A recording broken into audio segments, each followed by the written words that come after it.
శివలింగాన్ని తిన్నడు కౌగిలించుకుంటే కట్ షాట్లో ఈశ్వరుని కౌగిలించుకుని సీన్.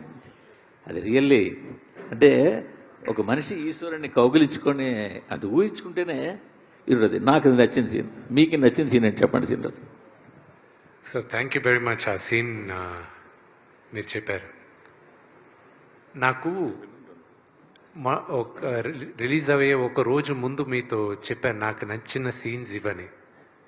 ఆ రోజు ఈ సీన్ కూడా ఉండింది. ఆ రోజు మీరు లేరు, మిగతా వాళ్ళందరూ ఉన్నారు. చెప్పాను నాకు సినిమాలో కొన్ని సీన్స్ విపరీతంగా నా హార్ట్ క్లోజ్గా ఉండే సీన్స్ అని. This is one of the scene. ఇది నేను రాసుకునేటప్పుడు I thought of only one thing అండి. ఎప్పుడు లింగాన్ని వీడు కౌగిలించుకున్నాడో వీడికి ప్రపంచంలో అన్నీ ఆగిపోవాలి. Pin drop silence, pin drop silence. అందుకే నేను మ్యూజిక్ డైరెక్టర్కి థ్యాంక్స్ చెప్పాలి, మా డైరెక్టర్కి థ్యాంక్స్ చెప్పాలి. బికాజ్ మీరు సినిమాలో చూస్తే 2-3 దగ్గరలో మ్యూజికే ఉండదు, ఓన్లీ విండే ఉంటుంది. నేను చెప్పిందంతా ఒకటే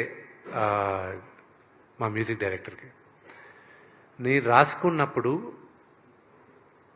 వీడు కౌగిలించుకున్నప్పుడు వీడు ఓన్లీ ఊపిరి కూడా ఆగిపోద్ది.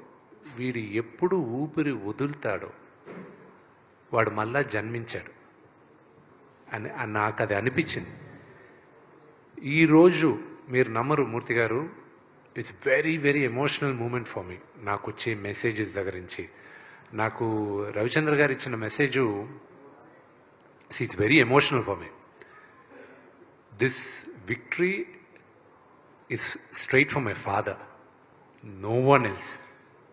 This is from my father. And very very strong emotional moments na movie lo. వీడెళ్ళి దేవుడి దగ్గర మాట్లాడతాడు, what a fool I have been అని. అది నేను రాసుకున్నప్పుడు there he's always been a time in my life where దేవుడు ఉన్నాడా అని పరీక్షించే టైం చాలామంది నా పక్కనున్న నా మిత్రులు కూడా అడిగారు, ఇంత కష్టపడుతున్నావు అసలు ఏంటిది నీకు. ఎందుకంటే కష్టం ఒకటేనండి. దీనికి ముందు సినిమాలు ఆడలా ప్రేక్షకులకి దే డోంట్ కేర్ మేము ఎంత కష్టపడాము, మాకు ఎన్ని బాధలు ఉన్నాయి, మాకు ఫైనాన్షియల్గా ఎన్ని లాసెస్ ఉన్నాయి. They don't care.